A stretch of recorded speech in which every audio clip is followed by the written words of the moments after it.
Hello everyone and welcome back to Kitchen and Donut Making Simulator. Nah, I'm just kidding. Welcome back to Montana. It's another day. It's the other half of October now. Mr. Tambiers is unavailable at the moment. He's busy at his farm. So I'm gonna start the day by myself. Now the plan is, let me give you a bit of an update. In the previous episode, we put some lime on the ground. You can still kind of see it through the grass, but it actually gives a bad value. So, okay, this is okay value here, but it's a bad value quite on quite a lot of area. Now I did have it set to spread automatically, but I guess some sensors were broken.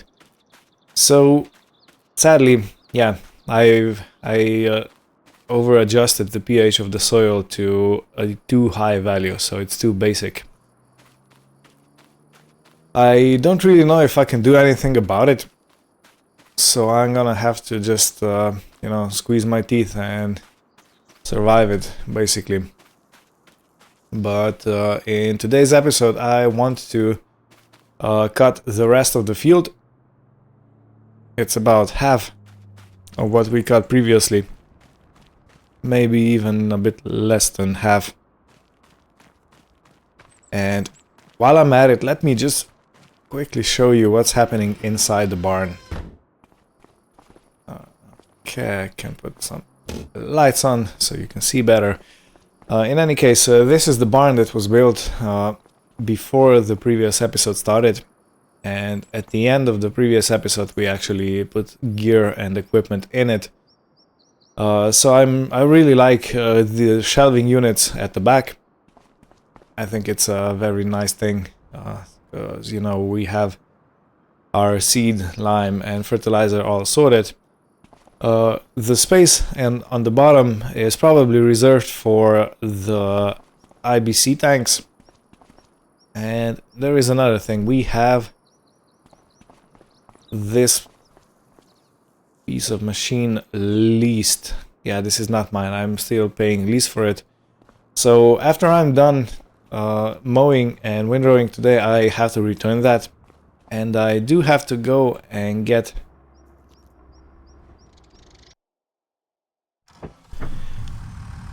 the...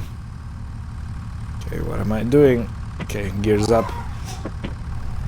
The wrapper and bring it back from the store because I did have to return it. They needed the wrapper for another customer, so yeah, of course I had to take it back in between the episodes, but it is what it is.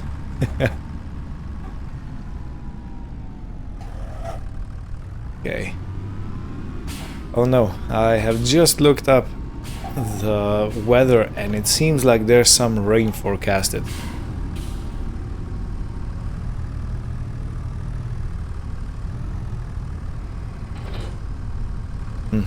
Let me check it up off screen.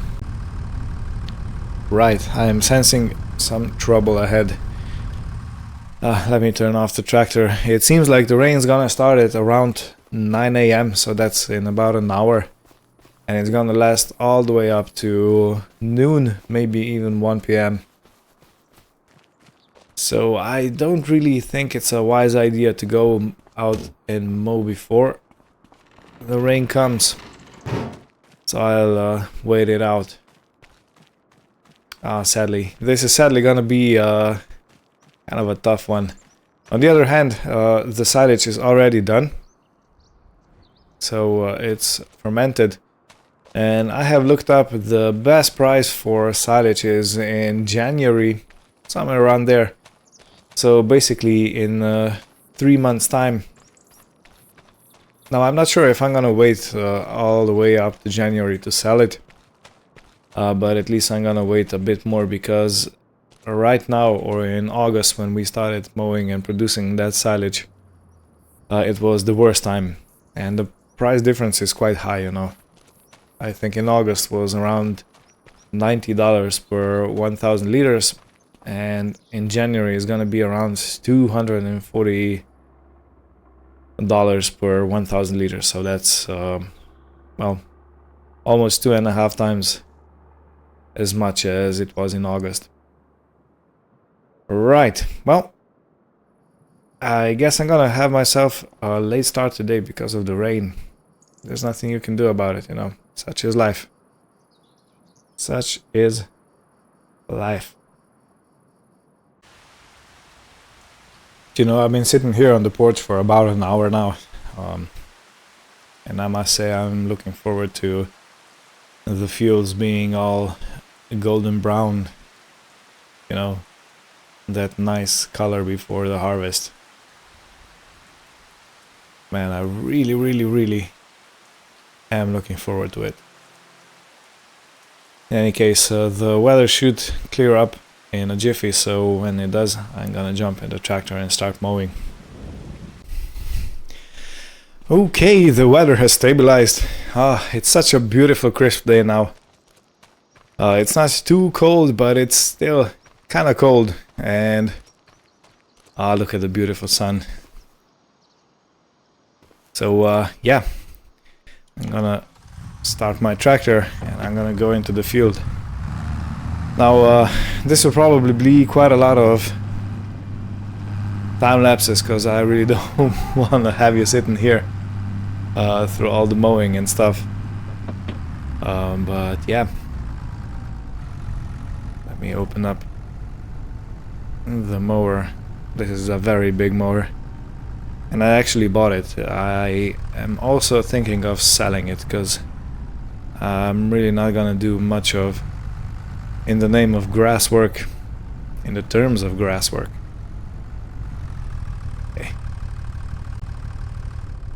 Okay, let's start it up. I can't really remember what gear I had it in.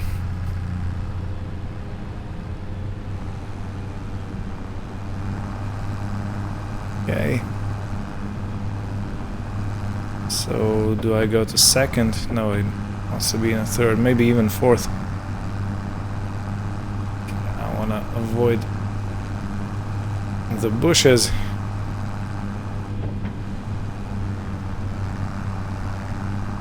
Okay, 20, 21, 22. Wow, that's a fast mower. I forgot about it. Yeah, there's another thing I wanted to talk about, and that is how different the actual farming is now. Because if you remember my series from Riverbend Springs, I was doing mostly logging, or you know, not really a lot of field work, and it was quite different, you know. I wasn't so dependent on weather. That's the first thing that comes to mind, because you know, even if it was raining, it didn't really affect me in any shape, way or sort. But now I'm actually dependent on on weather. Rain can stop me and my progress, which is something new to think about.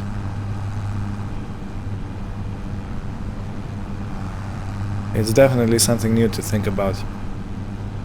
So yeah, this is the piece of land from here and over to that road that I need to mow, and then windrow and put it in bales, and then wrap the bales and take the bales off the field. So it's gonna be quite a chunk.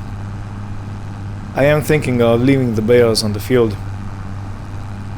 since I will probably not plow it into a field just yet.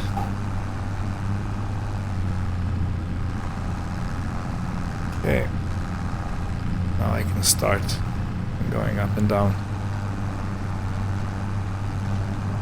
Yeah, I remember now.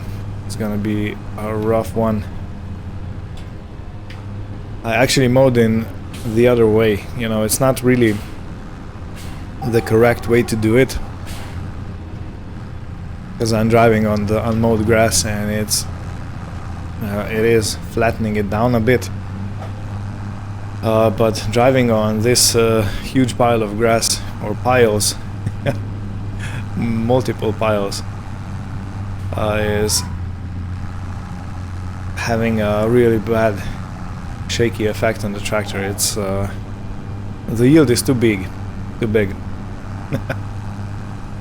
I never heard a farmer say that, and you probably haven't either. In any case, yeah, time-lapse time.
Alright, this is probably gonna be the last pass, but yeah, we really have a big yield of grass here,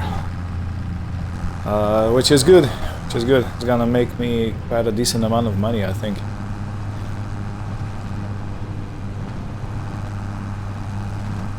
But yeah, it's a rough, it's a rough ride. Stormy seas yet again.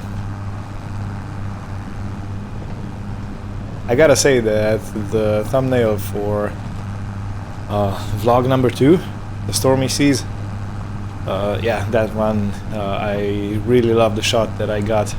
It was truly unexpected.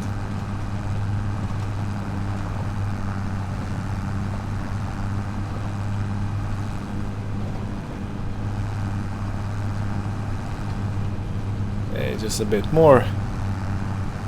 And I will have to do another pass on the way back, but not the whole length.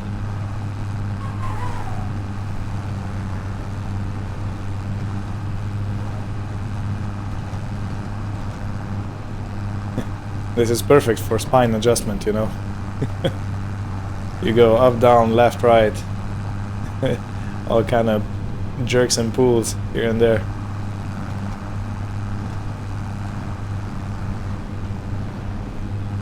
Okay, let me get off the mode area and let's hold her back up. Beautiful. So this didn't really take long. It is a very wide mower. I think it's 9 meter width, which is hugely decent width for a mower like this, and it can be powered by a small tractor, as you can see. And I'm picking up all kinds of lime, still wet from the rain. Oh well, that's why we bought a pressure washer previously.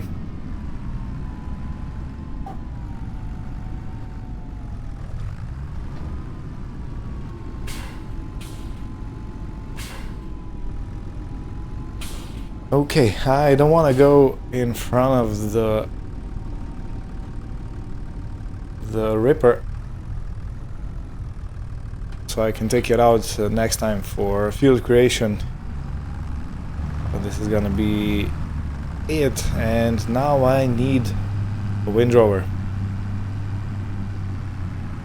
I think this tractor is gonna be plenty powerful to power it. and since I have it all warmed up, I'm gonna use it.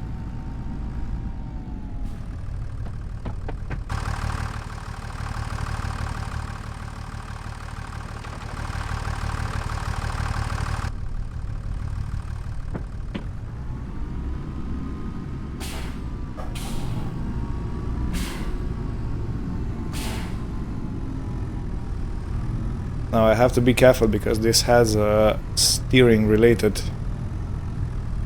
or has a steering built in. So if I go too quickly in the corner, it's gonna swing out and hit the barn. Gotta take it easy.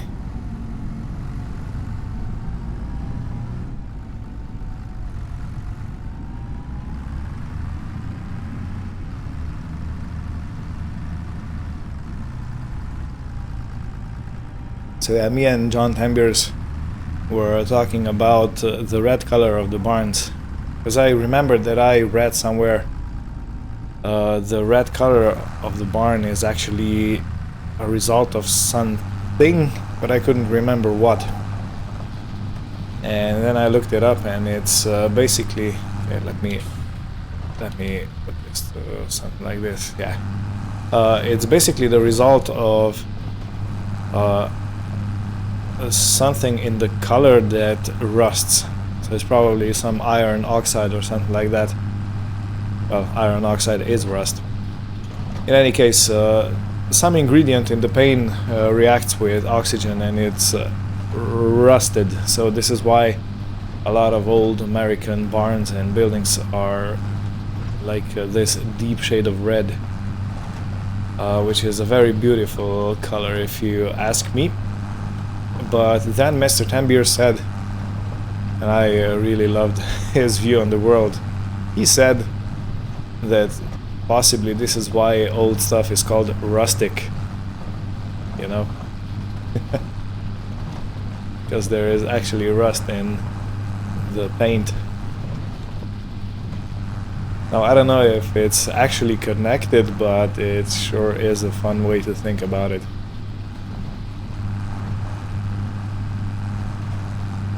Right, so because I'm going slower, I do believe it's gonna take longer to windrow this. But at least we have a square baler, you know. If I would have a normal round baler, it would take probably twice as much time to bale the field as it takes with the square baler, with which you can keep driving.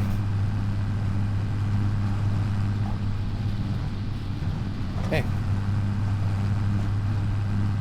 look at that, a plane.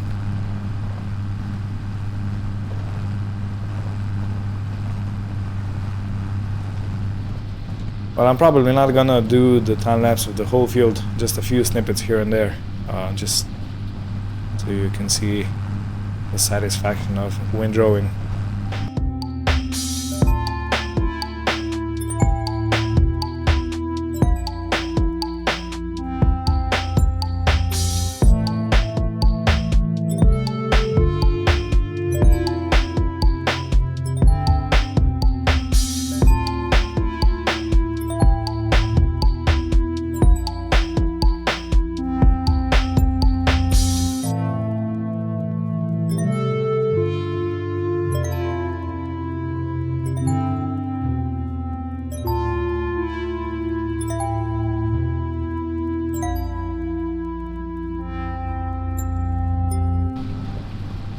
So there are a few patches that I missed, but I'm not worried about them. You know, this is basically just the residual income we're gonna get from the grassland, because all this that's still grass is gonna be turned into a field, and we're gonna plant some corn come springtime, because we need a lot of corn, big amount of corn. So this is probably only gonna be for the first year, and the second year I am thinking of getting another field, even though the land is forbiddenly expensive here, but I'm gonna have to manage. It is what it is. Alright, and with this, the windrowing is done. I'm gonna leave the windrower outside because I'm gonna take it to the store a bit later on. But you know what, I'm gonna keep it on this tractor. I'm gonna use the John Deere to bale. Okay, I'm really happy with this tractor. A little Case International.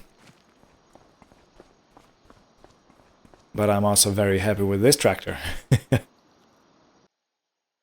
And this is not the case.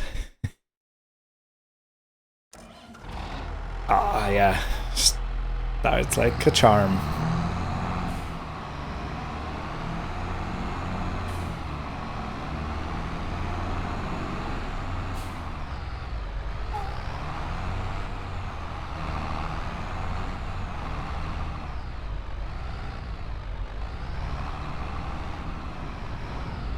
Okay, and slowly attach her.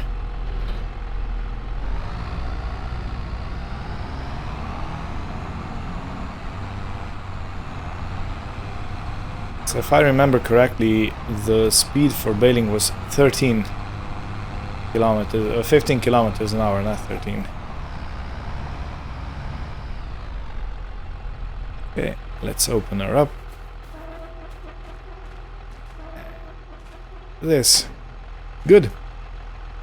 There's a bit of grass already in the baler, so we're not starting fresh.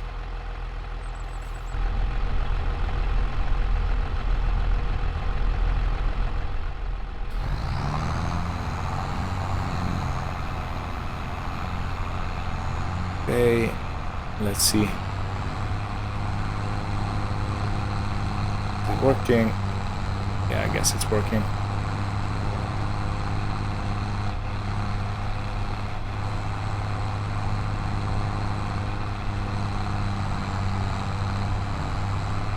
Okay, so as I've said, luckily I don't need to stop every time the bale is produced.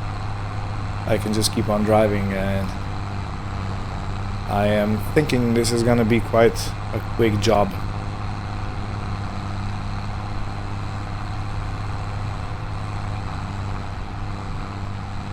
And I must say, it's feeling quite dark outside, you know, even though it's basically only 2:30 p.m. It feels like it's later on in the day, like dusk is already coming.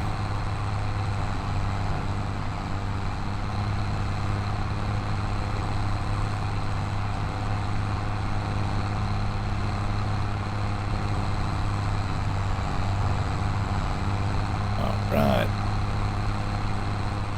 Gotta take a wider swing so I don't miss anything. Yeah, look at that, those chunky bales falling out. And I have also set the baler to produce the smallest bales, 1.8 meter long. But they still hold quite a lot of liters, quite a decent size. Yeah, beautiful. Yeah, so these are the lines that I was talking about. I missed too, but it's fine. Not gonna fuss about it. So I don't really need the mower anymore. I don't need the windrower. They are both going back. The mower I actually bought for 50,000, which I still don't know why I made that choice, but it's the choice is mine. I'm sticking to it. In any case, I am gonna sell the mower, so if there's any takers, let me know. Otherwise, I'll just try and put it back to the dealers. But the baler, I'm gonna keep the baler. Excuse me, I had to sneeze real bad. And I turned off the recording so I don't sneeze in your face. Yeah, the baler, I am gonna need it for...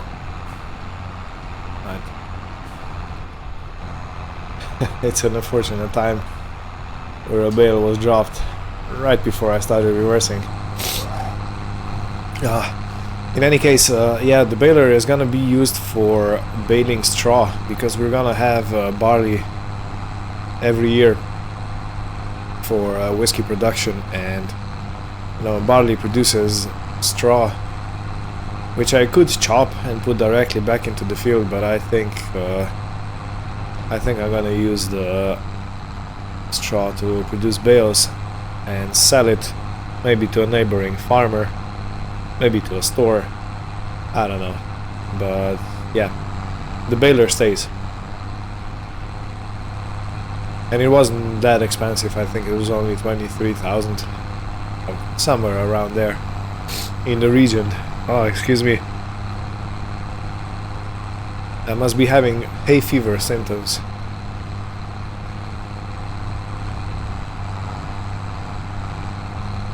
Oh yeah. And every time I'm doing any field work here, I am looking down to my, well, to our distillery over there. It's a massive building. And I'm looking forward to start putting some crops in and start producing some premium quality stiff drink.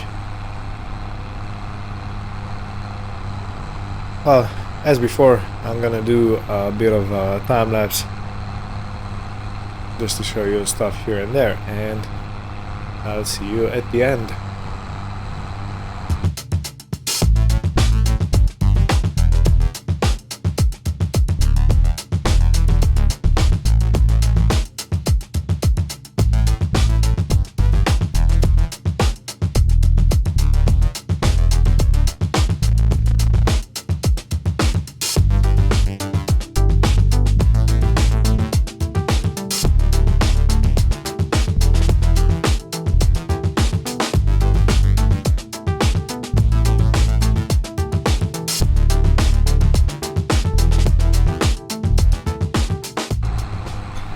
Alrighty, coming to the end of the field.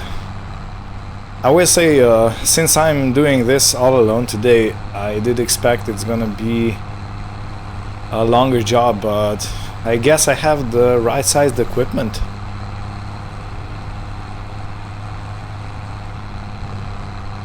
You know, if I'd have a different baler or something like that, it would be a job. I don't even want to think about it. Alright, let's unload her. Okay, so 2 more bales out of the baler. Just put it on it.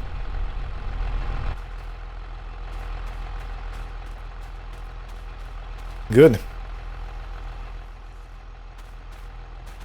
Nice. Nice. Big bales. Big bales. Okay. Let's park her back in.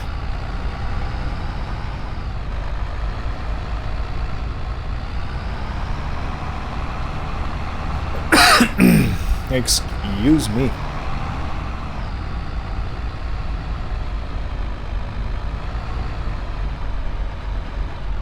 What a beautiful view of the valley.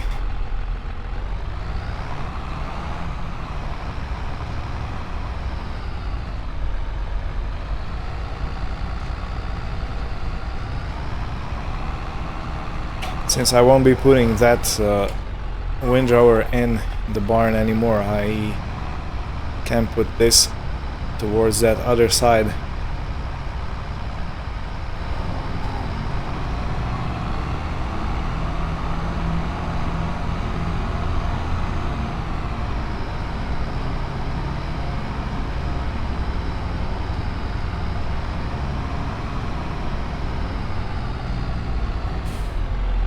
Me check what's happening behind. I don't want to put the baler through the window. Bam. Okay, I can reverse it a bit more. Okay, I think that's gonna be good. Yeah, perfect. I can still walk around if I need to.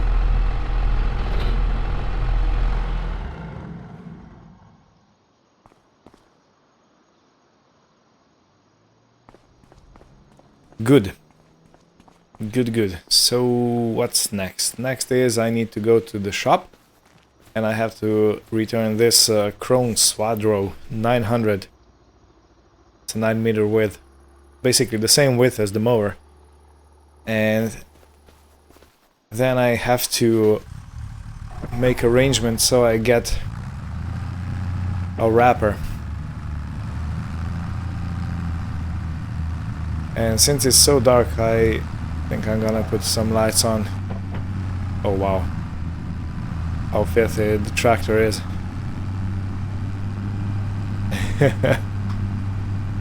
Well, it's been on the field for a good half of the day, so it's okay.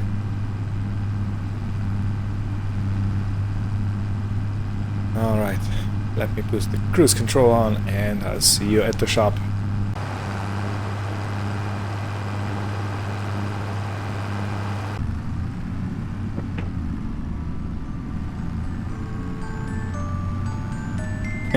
The ice cream van.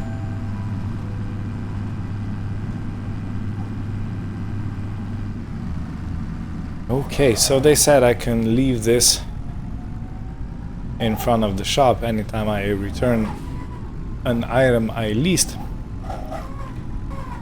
I'm gonna go here, take it off, and I'm gonna leave the tractor running and say a few words with the salesman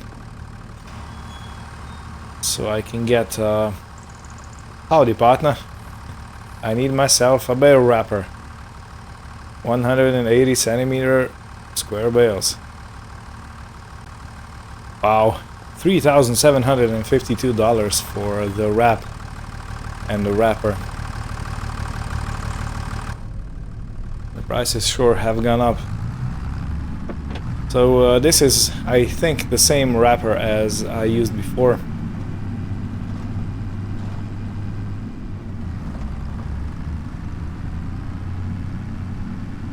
So I think it's gonna work nicely.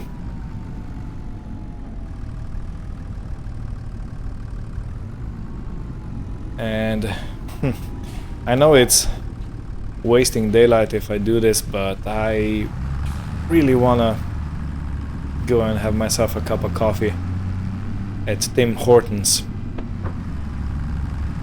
I've heard it's somewhere around here, but I'm gonna have to look it up. Yeah, but I really like myself a nice cup of coffee. So let me take a drive to the town and let's see what's up, what's available.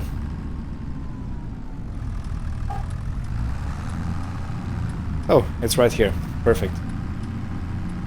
And do they have a parking spot big enough to accommodate me?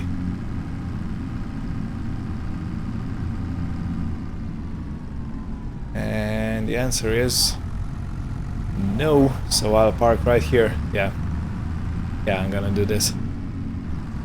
I'll park here and then scoot over the road. Okay, so Tractor Supply is here. These are the guys that have the soil tester unit that I leased, you know, when we tested the soil on my field, on our field.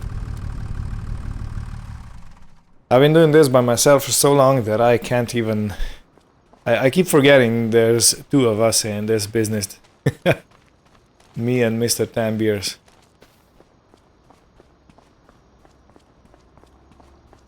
Yeah, I just wanted to have a look if there is parking space behind here, but it's not. Yeah. Tim's Cafe favorites: French vanilla or English toffee, French vanilla supreme, hot chocolate. Yeah, I think I'm gonna go with a regular coffee without any additives. And I know I'm walking on the grass like a hillbilly. Well, see you in an hour. Well, it wasn't quite an hour because, as I said, I don't want to waste too much daylight. So I'm going to return back to the field. Alright, this beacons, running lights, and away we go.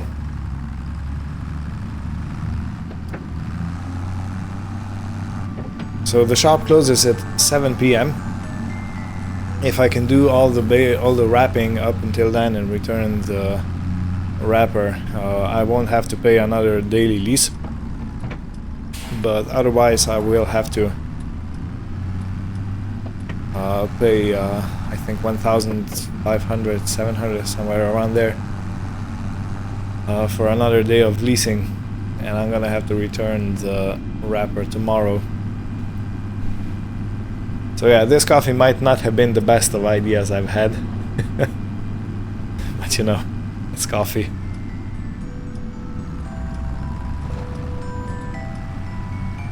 Man, these ice cream vans have really loud speakers.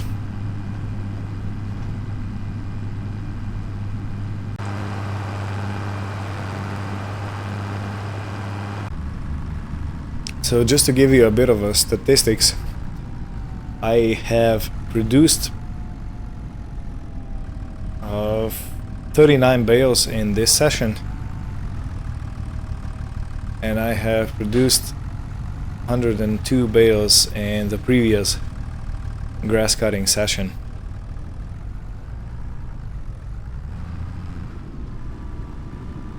So you know, it's yeah, it is quite a smaller portion of the field this time. Hey, what's wrong? Is this sensor also dead? What is going on? Okay, give me a second, I have to research this. Alright, this took some time, but it was a sensor that was dusty and muddled up, so I had to clean it. And okay, the baling can commence. So what I was saying is, I have produced 102 bales, where me and Mr. Ambiers have produced 102 bales in the previous session, and I have produced 39. So that's basically, I think, 27% of the whole yield of the field. So this is why I am doing it as quickly as I am. It's not that I'm a fast worker, you know, it's just less than a third of work. Oh man.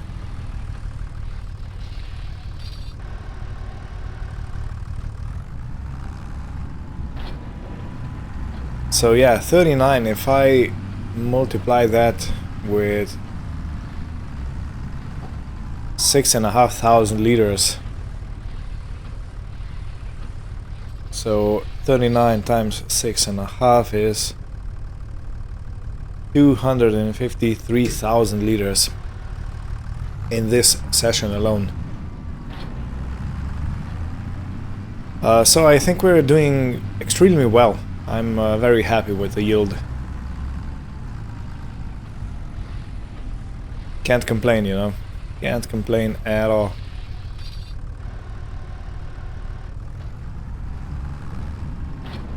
And I think the price for 1,000 liters was, let's say, around 200 for the best price. So that's around $50,000 just from these bales produced today of expected yield income. You know, I'm pretty happy with this outcome. Oops. I did not mean to do that. Let me try and correct it. Okay, like this, yeah.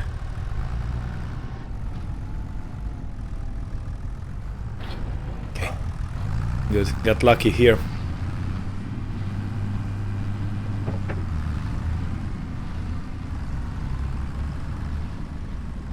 And yeah, later on I did kind of think of that it would be a better thing if I would have another color of wrap for the new bales, you know, so I can distinguish which ones are new and which ones are from the previous session, but I thought of that a bit too late. So I'll just go as I am.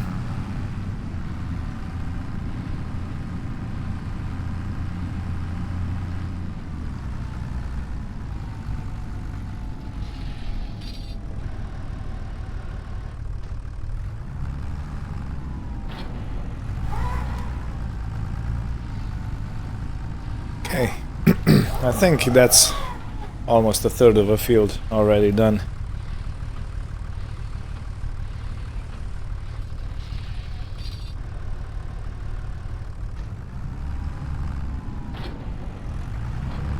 Beautiful. Like a glove.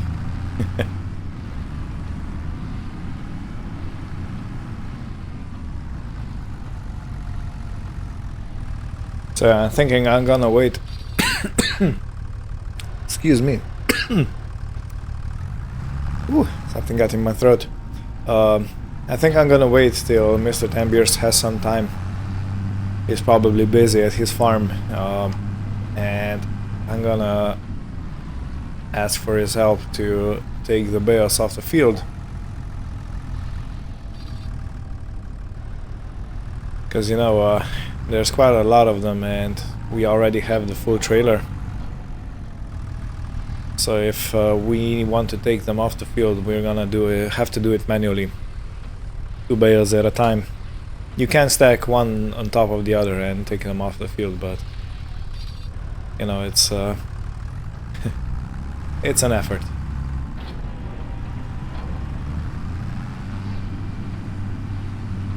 Because there's not only the number of bales, but there's also distances.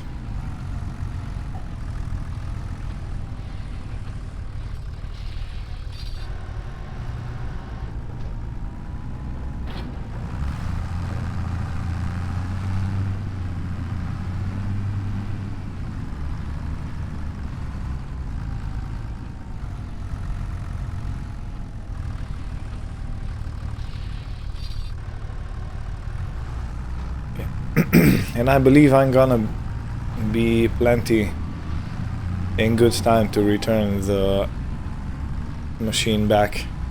As I've said, the store closes at 7 p.m. So it's 4:30, so I still have 2.5 hours. Yeah, 2.5.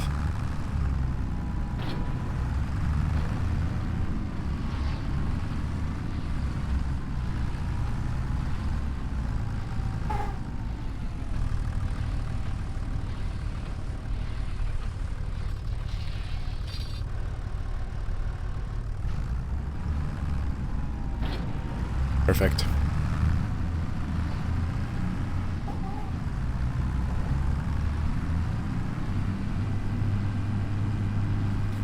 I've seen a video, there was this farmer joking around and he had round wrapped bales on the field, and he said and there was a city guy next to him, you know, dressed in overalls, and he said he's a farmer.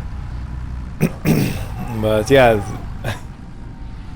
he said that he's growing marshmallows, and this is how marshmallows are grown in the field. And I found that hilarious. It probably was played out, you know, acted out. Not a real situation, but still kind of funny. It's kind of a similar story to when they asked city kids what kind of color are cows, and because of Milka chocolate, most of them said they're purple, which in fact they're not. I even remember some commercials from way back when there were, you know, it was a true cow painted purple for the commercial for the chocolate Milka.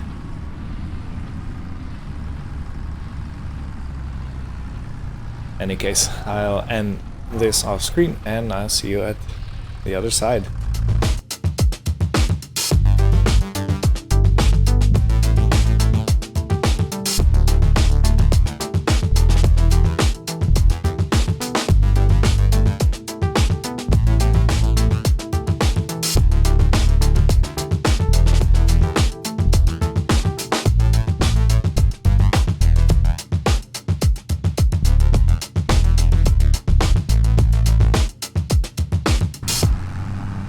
Alright, well, this is today's day's work done. For the last act, I can turn off the beacons, and for the last thing, I will wash this tractor because it's absolutely filthy.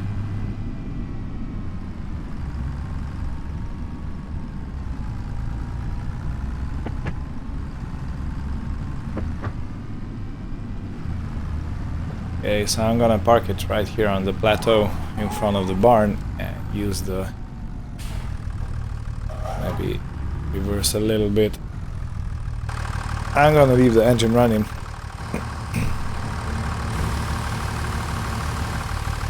Oh, nice.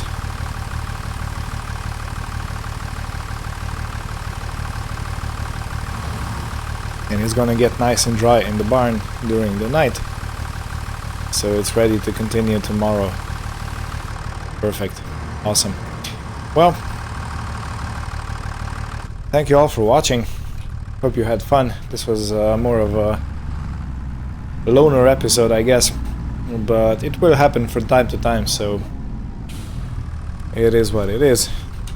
We all have our duties. I completely abandoned my farm in Riverbend Springs, but Mr. Tambier still has his farm running, and of course he can't be available all the time. In any case, marshmallows have grown and they are ready to start fermenting, so it will take approximately 2 months, I guess, and then we can sell the bunch and see how much money we get. Should be quite some. So yeah, thank you all for watching. Hope you had fun, and we'll see you next time. Take good care of yourself, and goodbye.